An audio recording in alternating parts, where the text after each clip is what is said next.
So I just realized that my toxic relationships rid me of my anxious attachment style. Like, really? So in the next few minutes, I'll tell you about that, and toward the end, I'll share with you what I did that led me to being a lot less anxious after my toxic relationships. So if you've tuned in to any of my previous videos, I did mention to you all that I had come out an abusive marriage. It was lasted 3 years, and I'm 3 years out of that marriage as of today.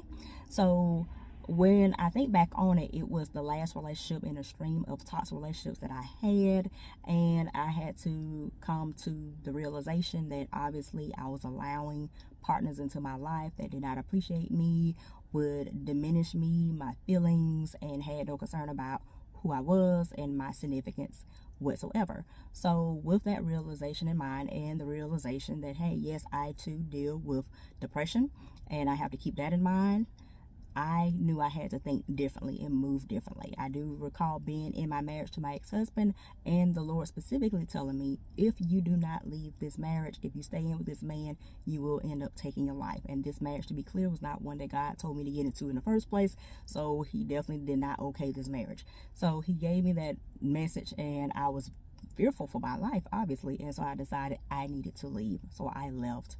So before, I had always been anxiously attached. Any guy who showed any type of interest to me, I always thought, oh my goodness, this might be the one, this might be the one, and wanted to hold on tightly to that person, thinking this is my one and only, this is my forever, only to be hurt later on. So it got to a point with that reality and the fact that I also deal with depression that I ultimately realized I got tired.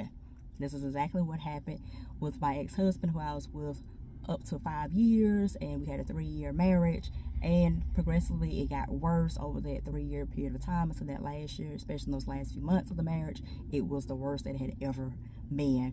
And I thought, okay, I'm exhausted. I saw his manipulation tactics, I saw all the things, and I just didn't want that for myself anymore.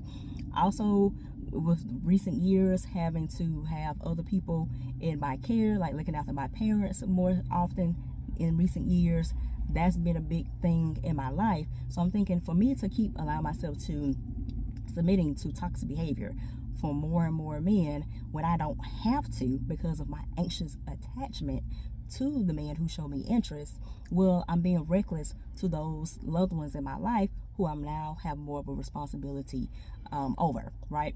And also the fact that even in my career, by trade, I'm a speech language pathologist, and I work with a lot of little kids, and they are precious to me, and I feel like I have a duty to service them, as well as my audience, you all, my community that I'm watching, who's watching this video. Thank you so much for watching. And you know, I have a duty to spread my story to you all as well. So if I'm allowing myself to get caught up in these toxic relationships, toxic situationships that are only hurting me and making me less impactful, what am I doing to be helpful in this world and to these different groups of people that I just mentioned? I'm not doing anything. So the thing I specifically did was allow myself to realize my purpose, the way I am being impactful, and the ways that I can continue to be impactful to others. Realize the responsibilities. Those people I have a responsibility to. Those are things that you can do for yourself as well. And some of you all, I don't know if you're dealing with any type of form of depression or anxiety or not, but keep that in mind too. Do you deserve to keep going through additional pain and chaos in your life? I don't think you do. So keep all of that in mind. And I hope this has been helpful to you. If you're interested in chatting with me further about your particular situation, hit the link in the description, and I'm looking forward to chatting with you. But other than that, I look forward to talking to you next time. Bye-bye.